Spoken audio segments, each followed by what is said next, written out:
Hi guys, কেমন আছেন? আশা করি ভালো। অনেকদিন পর আসলাম, তাই না? প্রায় ৩-৪ দিন পর আসলাম। তো আজকে একটা বিষয় নিয়ে আলোচনা করব। অলওয়েজ একটা বিষয় থাকে। বিকজ অনেকদিন আগের বিষয় কিন্তু আমার রিসেন্টলি বলা উচিত। অনেকে আমাকে কমেন্ট করতেছে। আর যে বিষয় নিয়ে মানুষ বেশি আ কমেন্ট করে বা আমার প্রশ্ন জানতে চায়, তখন দেখি না এটা নিয়ে কথা বলা উচিত। তখনই কিন্তু আমি ভিডিও বানাই। কথাটা ক্লিয়ার করে দিলাম। মানে এটা একটা স্বার্থ পর্যায়ে পড়ে। আপনারা অনেকেই আমাকে কোয়েশ্চেন করেন যে, "ভাই আপনি খুব স্বার্থপরের মতো শুধু ওয়ার্ক ভিসার ক্ষেত্রে আপনি আলোচনা করেন। কিন্তু family visa, business visa, student visa ইটালির ক্ষেত্রে সেগুলো বিষয় নিয়ে আলোচনা করেন না।" এখানে আবারও বলি, এখানে আমার একটা স্বার্থ আছে। স্বার্থটা খুবই সাধারণ। ওয়ার্ক ভিসায় বেশি মানুষ আবেদন করে এবং যত সমস্যায় বেশি পড়ে হচ্ছে ওয়ার্ক ভিসায় এবং যেই বিষয়ে অনেক সমস্যা থাকবে, সেই বিষয়ে আমি থাকবো। ঠিক আছে? সেই বিষয়টায় সমস্যার গোড়ায় যাব এবং সমাধান করার চেষ্টা করব। এটাই আমার ভিডিওর মূল থিম থাকে।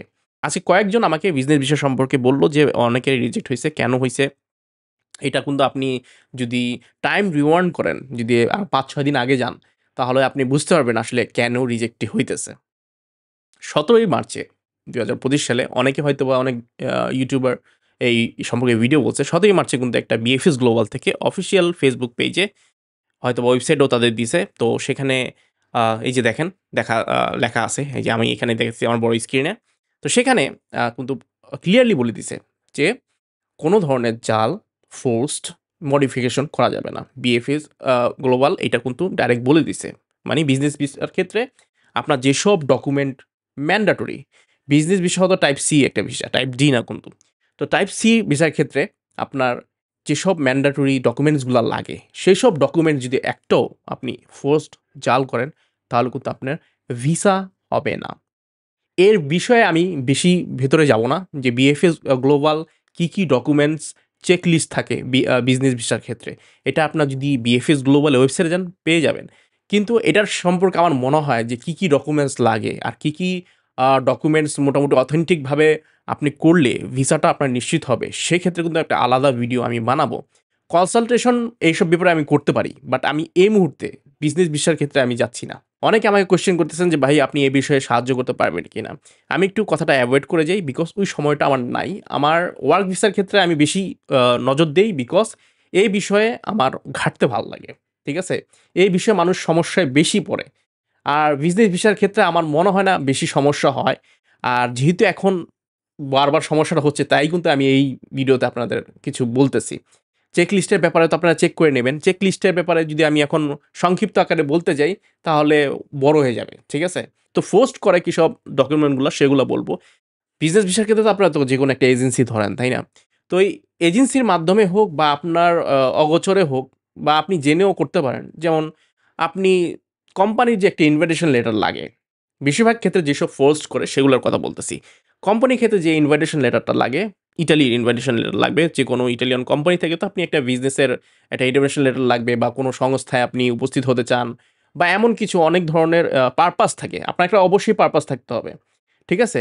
তারপরে মেইন কথা হচ্ছে বিজনেস ভিসা কিন্তু সবাই পাবে না। এটার একটা মানি ধনী-মনিদের ভিসা। তো আপনার মোটামুটি ভালো ব্যাংক স্টেটমেন্ট থাকতে হবে। ঠিক আছে? যে কেউ ব্যাংক স্টেটমেন্ট আবার ওই যে এই ব্যাংক স্টেটমেন্টের ক্ষেত্রেও কিন্তু পোস্ট করে, নকলভাবে করে। অনেকের হঠাৎ করে টাকা এসে পড়ে বিকজ তিনি বিজনেস ভিসায় যাবেন। তো অনেকে হঠাৎ করে টাকা লেনদেন করে।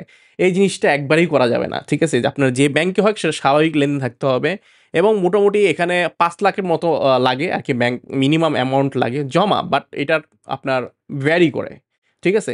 এই লেনদেনটা ভ্যারি করে। এখন আপনি চিন্তা করলেন ওকে ৳৫,০০,০০০ বলছে তো আমি হঠাৎ করে ৳৫,০০,০০০ আমি ঢুকিয়ে ফেললাম। এরকম কিছু না। ঠিক আছে? আপনার বিজনেস ভিসা যেহেতু বিজনেস পারপোজ এ আপনার হয়তোবা আপনার যে কোম্পানিতে জব করেন, পেমেন্ট একটা স্লিপ থাকে। ওই স্লিপেরও আপনারা নকল করেন বা যেভাবেই হোক করেন। ঠিক আছে? নাহলে আপনার বিএফএস গ্লোবাল কেন আপনাকে এভাবে বলবে? ডাইরেক্ট বলে দিছে যে এই যে ফোর্সড গুলা করেন।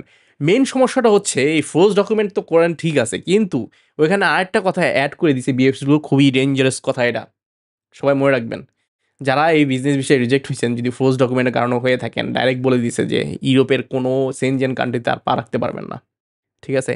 এক্ষেত্রে কিন্তু আমি অনেক আগে একটা কথা বলছিলাম। ওটা তো অ্যালেন নোলস্টার ক্ষেত্রে বলছিলাম। অ্যালেন নোলস্টার ক্ষেত্রে যারা অ্যালেন নোলস্টার রিজেক্ট খাবে। ঠিক আছে? অ্যালকিও না, অ্যালেন অবস্থায় যারা রিজেক্ট খাবে তাদের পরবর্তীতে ইটালি বলেন অন্যান্য সেনজেন কান্ট্রি ইউরোপে পা রাখতে সমস্যা হয়ে যাবে। ওটা বিষয় নিয়ে তো আমি অনেক কথা বলছি, অনেক ভিডিও বানাইছি এবং আমি বলছিলামও। তবুও আবার এসে বলল অ্যালেন নমস্তা নিয়ে সাবজেক্টটা। তো আরেকটা কথা বলতে ভুলে গেছি, সরি। সেটা আরও মনে পড়ে। আসলে ভিডিও করার ক্ষেত্রে আসলে আমি কি বলে স্ক্রিপ্ট আকারে করি না। আর বিজনেস বিষয়ে আরেকটা জিনিসে আপনারা ফোর্স করার চেষ্টা করেন, নকল করার চেষ্টা করেন, সেটা হচ্ছে ইন্স্যুরেন্সটা। ভালো একটা জায়গা থেকে ইন্স্যুরেন্স করেন না। হেলথ ইন্স্যুরেন্স তো মাস্ট বি লাগবে, ঠিক আছে? এবং সেটার ৩০,০০০ ইউরো মতো আপনার কভারেজ থাকতে হবে। এখন কভারেজ এগুলা নিয়ে আসলে আলোচনা করতে হলে আবার ইন্স্যুরেন্স সম্পর্কে আলোচনা করতে হবে আমার, ঠিক আছে? ইন্টারন্যাশনালি অনেকে ইন্স্যুরেন্স করে। তো ইন্টারন্যাশনালি কিন্তু অনেক ইউরোপের ক্ষেত্রে যেসব আপনার বীমা কোম্পানিগুলা, ইন্স্যুরেন্স কোম্পানিগুলা সাপোর্ট করে, সেসব সাপোর্টে অনেকে যেতে চায় না কেন? অনেক বেশি টাকা পয়সা তারা চেয়ে বসে। তো সেক্ষেত্রে যারা আপনার এটা অনলাইনেও করা যায়। ইউরোপের অনেক অনলাইন আছে যারা সিস্টেম জানে, এজেন্সি অনেকে সিস্টেম জানে এইসব। ইন্স্যুরেন্সের ক্ষেত্রে যদি কোনো সাহায্য লাগে আমি করতে পারবো, ঠিক আছে?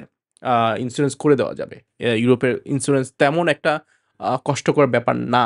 তো এখন তো বুঝে গেলেন কি, কি কারণে আপনার রিজেক্ট হতে পারে। তো মোটামুটি আমি বললাম যে যেগুলো ফোর্স করে সেসব কারণে হয়ে থাকে। ইটালি এম্বাসি তো আর বিএফএস গ্লোবাল তো ডাইরেক্ট বলে দেবে না আপনার কোন, কোন কাগজগুলা জাল করছেন। তো সেক্ষেত্রে কিন্তু এখন একটা বড় ধরনের রিস্ক থাকবে। আপনারা যারা করেন এগুলা সাবধানে করবেন। ঠিক আছে? ভালো এজেন্সি ধরবেন যারা ফোর্স ডকুমেন্ট তৈরি করে দেয় না আপনাকে এবং আপনিও সেটা খেয়াল রাখবেন। ঠিক আছে? আপনার একটা দায়িত্ব যে আপনি নিজেও কিন্তু এসব জিনিস করতে যাবেন না। পরবর্তীতে আপনি ইউরোপের একটা এত সুন্দর মহাদেশ, সেই মহাদেশে কিন্তু আবার যেতে পারবেন না তাহলে। বুঝছেন তো? তো এখানে কিন্তু ডাইরেক্ট বলেই দিছে। এখন আসি আমার সেই চিরচেনা ওয়ার্ক ভিসা নিয়ে কথা, ইটালির ওয়ার্ক ভিসা নিয়ে। এখন কিছু একটা শহরের আপডেট দেই। ফোরলি সেনা এখানে যারা আছেন তাদের আমি গত বৃহস্পতিবারে একজন তার রিটার্ন পাসপোর্টের জমা দেওয়ার জন্য মেসেজ পাইছে। ফোরলি সিসেনা থেকে। ফোরলি সিসেনা এই যে এখানে দেখেন নামটা অনেক কঠিন। ঠিক আছে? এই সিটি থেকে কিন্তু আপনারা যারা আছেন একই কথা। মালিকের এসপি আইডি চেক রাখতে বলবেন। কারণ বেশিরভাগই দেখা যাচ্ছে এসপি আইডিতে যে মেসেজটা আসে ১০ দিন সময় দেওয়া হয় ডকুমেন্টস চাওয়ার জন্য। বেশিরভাগই ৩ টা ডকুমেন্টস চায়। সেই ৩ টা ডকুমেন্টস সম্পর্কে কিন্তু আমি বলছিলাম। আপনারা আমার কয়েকটা ভিডিওতে দেখবেন। আমি আবার বলতে যাব না। আমি হয়তোবা ডেসক্রিপশনে দিয়ে দিব। ওই ভিডিওটা অনেক ভিডিও আছে আপনি দেখে নেবেন। গত কয়েকটা ভিডিও আপনি আ দেখলেই আপনি বুঝে যাবেন আসলে কোন ৩ টা ডকুমেন্টস চায়। সো সেই ৩ টা ডকুমেন্টস অবশ্যই ১০ দিনের ভেতরে আপনার ইটালিয়ান যে মালিক আছে বাংলাদেশী হোক আর ইটালীয় মালিক হোক, সবার ক্ষেত্রেই এই ডকুমেন্টসগুলা চাইতে পারে। বাট বেশিরভাগে যারা বাংলাদেশী মালিক আছে, তাদের কাছে এই ৩ টা ডকুমেন্টস চায়। ঠিক আছে? যে ৩ টা ডকুমেন্টস আপনার ভিডিও দেখলে বুঝতে পারবেন। তো এই ৩ টা ডকুমেন্টস ১০ দিনের ভেতরেই দয়া করে দিতে বলবেন। না হলে কিন্তু আপনার অ্যাপ্লিকেশনটা রিজেক্ট হয়ে যেতে পারে। তো সেটা সাবধান হয়ে যাবেন। ঠিক আছে? যেটা রেগোবারে বলে। এখন আসি হচ্ছে এই তো গেল হচ্ছে ফোরলিসি সেনা থেকে। তো যারা এই সিটিতে আছেন সাবধান হয়ে যান। সাবধান না আপনাদের ভালো খবর। আপনাদের কাগজপত্র যাচাই-বাছাই হচ্ছে এখন। ঠিক আছে? যাদের ধরছে ফাইল। তো মোটামুটি এখানে আর এদের কিন্তু আমি দেখলাম যে Google-এর রিভিউ ভালো এই পেফুতোতে। তো এই পেফুতোতে যারা আছেন তারা একটু খোঁজখবর নেন। আরেকটা কথা আমাকে বলা উচিত। অনেকদিন তো ভিডিও করি। অনেকে আমার প্রতি এক্সপেকটেশন থাকতেই পারে এবং তাদের কোয়েশ্চেন গুলা যে এমন ধরনের মাঝে, মাঝে কেউ কোয়েশ্চেন করে বসে মানি তো তাদের যে ভুল সিদ্ধান্তগুলা তারা নিছে। তো সেক্ষেত্রে দেখা যাচ্ছে সে আমার কাছেই প্রশ্ন করতেছে। তাদের যে মাধ্যম আছে, সে মাধ্যমের কাছে সে কোয়েশ্চেন গুলা করতে পারতেছে না। মাঝে, মাঝে আমি একটু অবাক হয়ে যাই যারা যে কোয়েশ্চেন গুলা করতেছে। ঠিক আছে? এই কোয়েশ্চেনটা আমার শেয়ার করতেই হয়। আ অ্যালেন রোস্টার ক্ষেত্রে আবারও অ্যালেন রোস্টা আছে প্রতি ভিডিওতে আসে পড়তেছে। কারণ অনেক মানুষের ধরা খাইতেছে তো এইজন্য বলতেছি। তো অ্যালেন রোস্টার ক্ষেত্রে এক ছেলে বলল, "যদি অ্যালেন লোস্থায় রিজেক্ট হয়, তাহলে অ্যালেন লোস্তা কেন বাংলাদেশের নামে হয়?" দেখেন ভাই, আমি যদি একটা স্পষ্ট আকারে একটা কথা বলি। একটা গেট বন্ধ আপনার। ওই গেটটার মধ্যে বন্ধ লেখা আছে যে ভিআইপি পার্সেনরাই যেতে পারবে। ঠিক আছে? এখন ওই ভিআইপি পার্সন তো আপনি নিজে জানেন না আপনি ভিআইপি কিনা। আপনি জানেন আপনি ভিআইপি কিনা বা আপনার ইচ্ছা আছে ভিআইপি হওয়ার। তো এই ভিআইপি হচ্ছে হাই স্কিলড এর ক্ষেত্রে এবং এই ভিআইপির ক্ষেত্রে যদি আপনার বাংলাদেশের ট্যাগটা থাকে, ওইখানে কিন্তু আপনার বলে দেবে না, আপনার মান-সম্মান যাবে। হয়তোবা একটা জিনিস মান-সম্মানের যদি বাংলাদেশী ট্যাগ এখানে ওরা বলে দেবে যে এই কান্ট্রির মানুষগুলো যেতে পারবে না। এটা সবাই এপ্লাই করতে পারবে। ঠিক আছে? এখন এপ্লাই করলে তো তাদেরই সুবিধা। এখন যারা এখানে যেতে পারবে, এখন ওইখানে নক করতে টাকা লাগে। ঠিক আছে? এখন ওরা নক করতে টাকা লাগে। মানে দরজাটা নক করতে টাকা লাগে কিন্তু। তো যারটা তারা ভিসা দেবে তো সেই দরজাটা খুলবে। ঠিক আছে? এখন এই যে নকটা করবে যে, এই নকটা করলে তো তারা টাকা পাচ্ছে। আপনি বুঝে নেন আমি কোথায় যাচ্ছি কথাটা।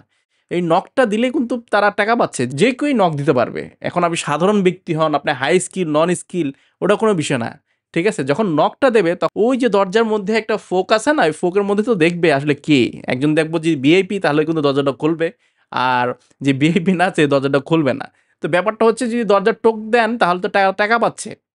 ঠিক আছে? তো আপনি নুলস্থা আপনাকে দিছে এলান নুলস্থায়। আপনার যেভাবে ওকে উঠাইছে, উঠায়ে আপনার থেকে ৫০,০০০ যাই পারে আরো বেশি অনেকের নিছে। নিয়ে আপনি তো আবার এম্বাসিতে ফি দিয়ে আপনি সেটা জমা দিতেছেন। তো এটা খারাপ কি? আপনি রিজেক্ট হবেন।